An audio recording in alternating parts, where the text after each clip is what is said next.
Latest episode দেখুন একদম add free.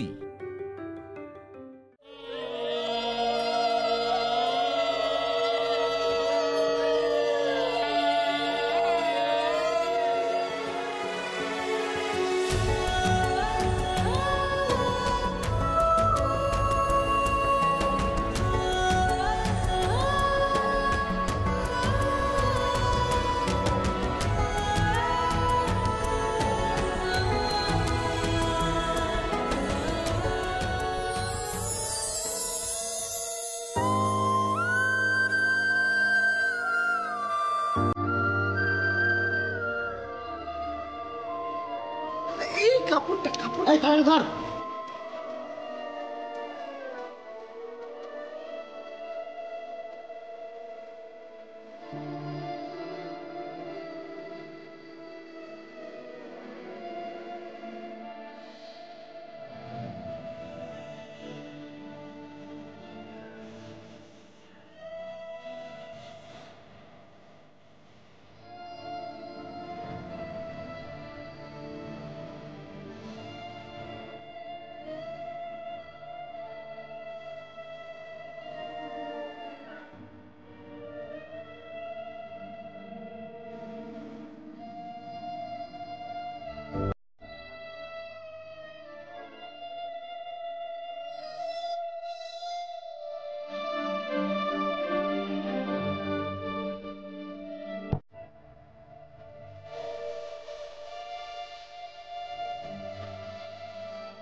তুমি আমাকে আর ছবে না মা, তুমি আমাকে আর ছবে না মা, ছবে না। তুমি আমাকে আর কখনো ছবে না, কোনোদিনও না। আমি তোমার এই মুখটা আর কোনোদিনও দেখতে চাই না মা। তুমি যদি আমাকে আর ছোঁয়ার চেষ্টা করো তাহলে আমি কিন্তু নিজেকে শেষ করে দেব।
আরে থাক থাক থাক,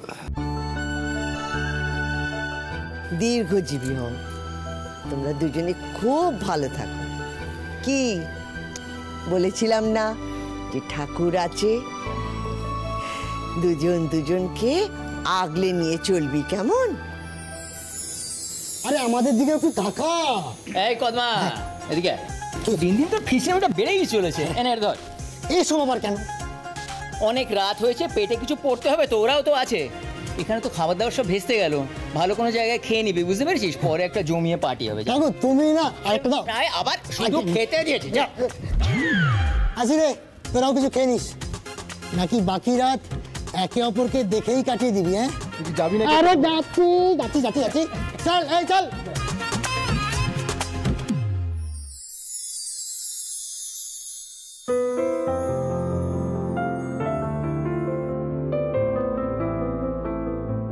খুব ভালো থাক তোরা। সত্যি রে, তোদের দুজনকে একসঙ্গে দেখে এত ভালো লাগছে। আমি এতদিন কিছু বলিনি মানে বড় বৌমার সম্মানের কথা মাথায় রেখে কিছু বলিনি। আমার মনে হয়েছিল যেভাবে ওই পরিবারটাকে আগলে রেখেছে তাতে সম্মানটুকুর প্রাপ্য। কিন্তু না, ভুল ভেবেছিলাম আমি।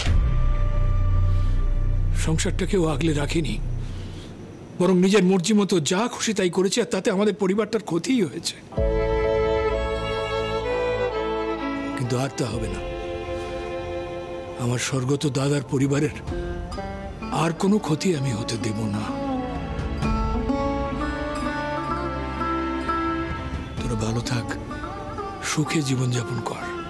আর হ্যাঁ, প্রকৃত বিবাহিত জীবনযাপন করতে হবে তোদের, যা আগে তোরা করতে পারিসনি।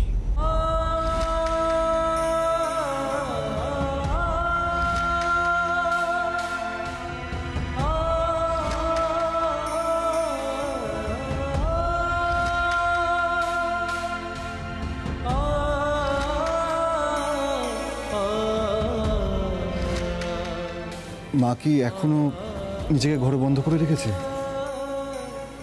দাদুভাই, তোর মায়ের কথা এত ভাবিস না। সে যা করেছে তার কোনো ক্ষমা নেই। তোর মা যে ভালোবাসার এত বড় শত্রু আমরা কেউ চিনতে পারিনি। তাই তো এত বছর ধরে অঞ্জনা তার মেয়েকে, তার স্বামীকে ওর কাছ থেকে দূরে সরিয়ে রেখেছিল। তাতেও থামিনি। একটা মেয়েকে টাকা দিয়ে অনুরূপকে বদনাম করেছে। ওর লাইসেন্স বাতিল করে দিয়েছে। আমাদের আজ সবাইকে ভুল বুঝিয়েছে। তাই বলছি দাদু ভাই, তোর মায়ের না একাধটা অপরাধ নয় রে, ওর অপরাধের লিস্টটা না অনেক বড়। জানিস দাদু ভাই, এতগুলো অপরাধ না কেউ না বুঝে করে না, সচেতন ভাবেই করে। তাই তোর মায়ের কোনো ক্ষমা নেই দাদু ভাই, কোনো ক্ষমা নেই।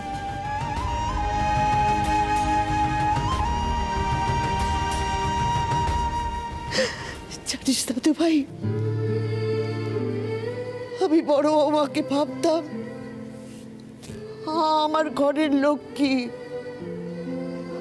কিন্তু সে যে আমার পরিবারকে আগলাবার নামে ঘুরিয়ে শেষ করে দিচ্ছিল ভেতরে ভেতরে। গুনাহ করে আমি তা টের পাইনি রে, আমি তা টের পাইনি।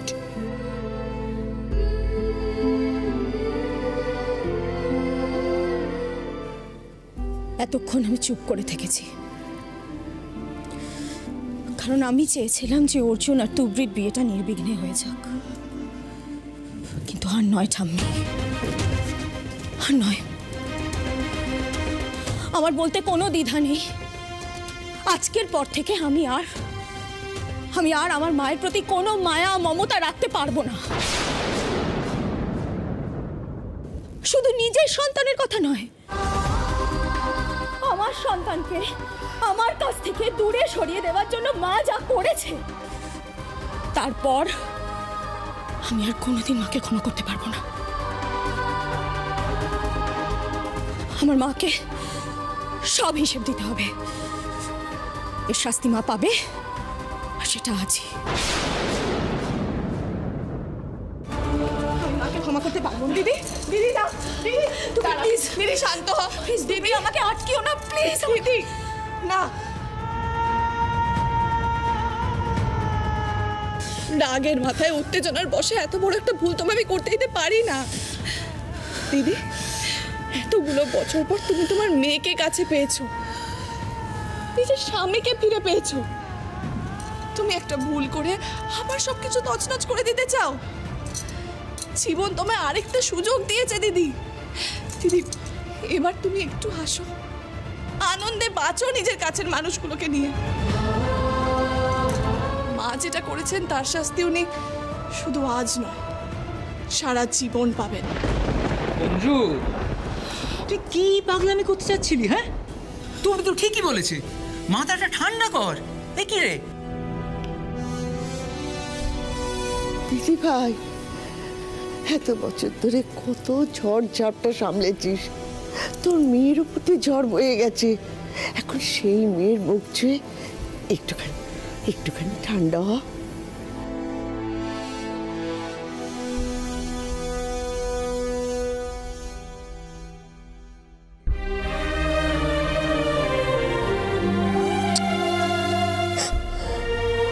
কাকাবাবু,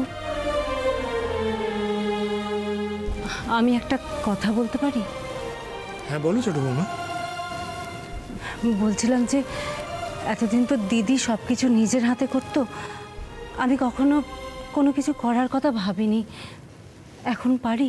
নিশ্চয়ই পারো, নিশ্চয়ই পারো। আরে দেখো, বৌদি তো নিজের জায়গাটা নিজে হাতে নষ্ট করলো, এবার কাউকে তো শক্ত করে হালটা ধরতে হবে নাকি? তুমি নিজেকে প্রমাণ করো। মা, তুমি কি চাও ছোট বৌমা? মা, সেবার তো দিদি তুবড়িকে বরণ করার একদমই ইচ্ছে ছিল না। শুধুমাত্র কাকাবাবুর আদেশ অমান্য করতে পারবে না বলে দিদি জোর করে তুবড়িকে বরণ করেছিল। আমি চাই এবার তুবড়িকে যোগ্য সম্মান দিয়ে ঘরে তুলতে।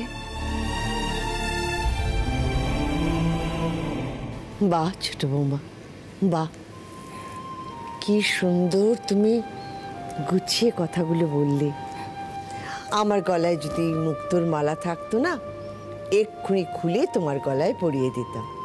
বেশ, কাল সকালেই তোমাকে একটা উপহার দেব। যাও মা, বরণডালা সাজিয়ে নিয়ে এসো, যাও। এক্ষুনি আনছি মা। ঠাম্মা, বলছি বরণ যখন করাই হবে তখন শুধু আমাদের দুজনকে কেন? দিদি আর অনুরূপটাকেও তো মা এত বছর আলাদা করে রেখেছিলেন, ওরা আজ এক হয়েছে, তাহলে ওদেরও কি একসাথে বরণ করা উচিত নয়? ঠিক বলেছো তুবড়ি, ওদেরও তো বরণ হওয়া উচিত। দেখি দেখি দেখি, কই তুবড়ি? এসো এসো, এদিকে এসো।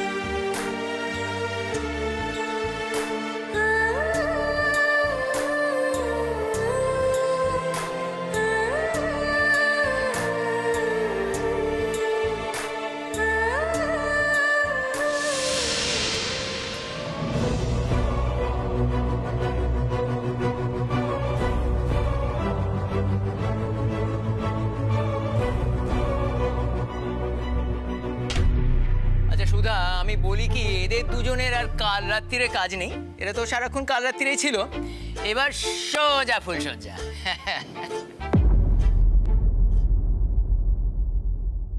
কি ব্যাপার অর্জুন, মুখে হাসি নেই কেন? আমার এত দিনের বিশ্বাস সব ভেঙে গেছে দাদু।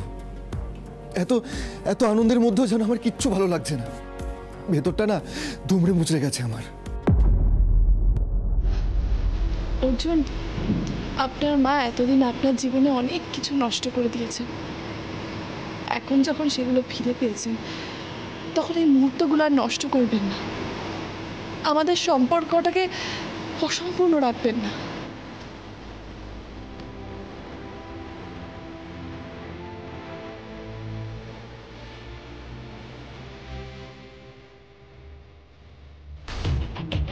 তুমি আমাকে কখনো ছবি না, কোনোদিনও না। আমি তোমারই কোনোদিনও দেখতে চাই না মা।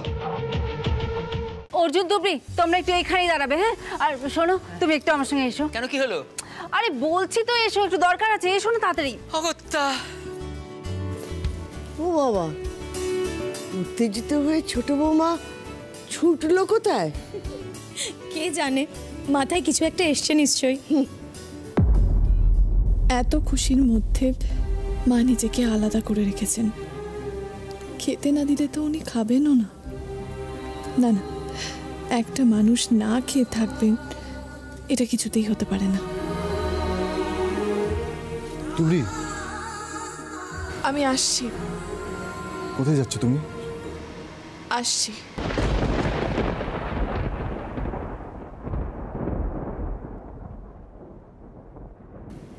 নাথ বউ কোথায় গেল?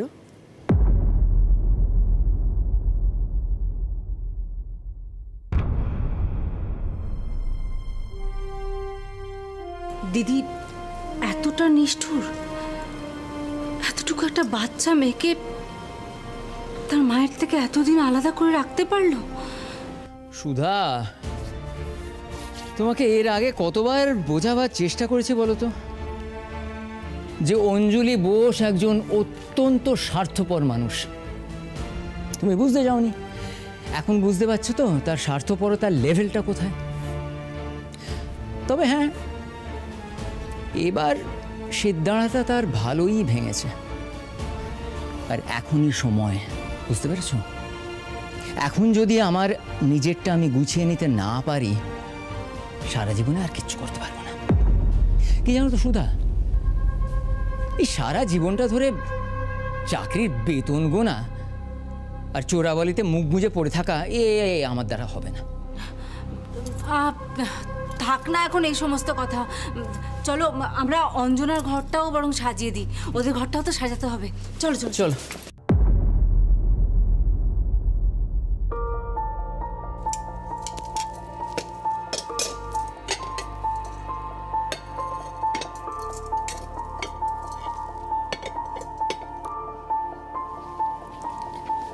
নাথ বউ, ও তোর খিদে পেয়েছে, তো এই কথা কাউকে বললেই তো হতো।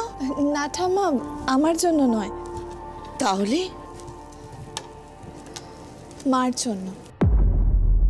উনি ঘরে বসে আছেন, তাই আমি ওনার জন্য খাবার নিয়ে যাচ্ছি। তুই এখনো ওর কথা ভাবছিস? ঠাম্মা, একটা মানুষ না খেয়ে ঘরে বসে আছেন, সেটা জেনেও চুপ করে থাকলে নিজেকে ক্ষমা করব কি করে? আমি আমার চরম শত্রুকেও না খাইয়ে রাখতে পারবো না।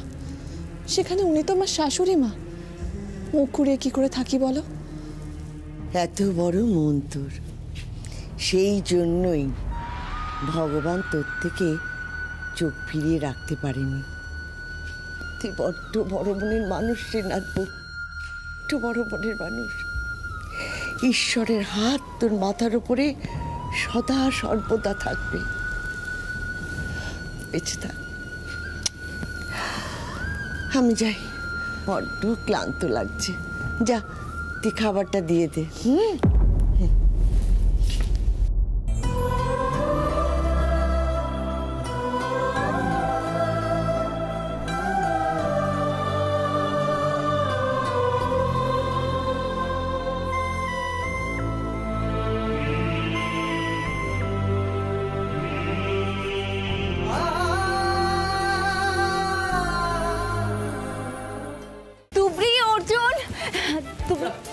তুবড়ি কোথায় গেল? তুবড়ি একটু আগে ওদিকে গেল তো। ও যাকে, ঠিক আছে অর্জুন, তুই একটা কাজ করতো, তুই ঘরে গিয়ে বস, তুবড়িকে পাঠিয়ে দেবো। তুমি একটু এদিকে এসো তো। কি হলো? তুমি কিচ্ছু জানো না। কথা শোনো, আমার জন্য এই দিন আসেনি। আরে তুমি সব ভুলে গেছো, আগে তুবড়ি যাবে তারপর অর্জুন যাবে। ভুলে গেছি, নিজে যেন কত কি মনে করে রেখে দেয়। আমার কথা শোনো, বলছি যে যদি অর্জুন আগে যায় তাহলে কি মহাভারত অশুদ্ধ হয়ে যাবে? আমি বলছি অর্জুন, এই অর্জুন শোন, বলছি যে তুই আগে যা করে, তুবড়িকে ঠিক সময় পাঠিয়ে দেবে। মা, মা দরজাটা খুলুন, কিছু খেয়ে নিন দয়া করে। মা, মা এভাবে না খেয়ে ঘরের মধ্যে বসে থাকবেন না। আমি আপনার জন্য খাবার এনেছি, দরজাটা খুলুন না মা। মা প্লিজ দরজাটা খুলুন। তুমি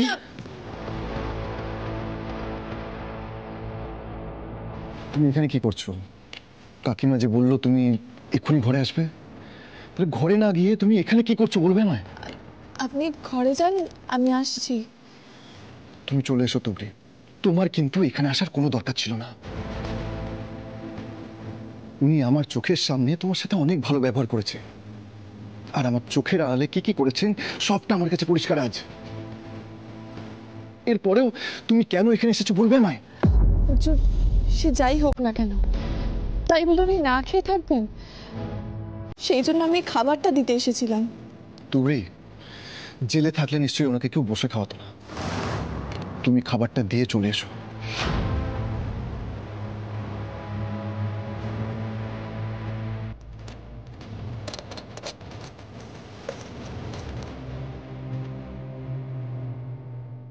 মা, আমি খাবারটা এখানে রেখে গেলাম, দয়া করে খেয়ে নেবেন।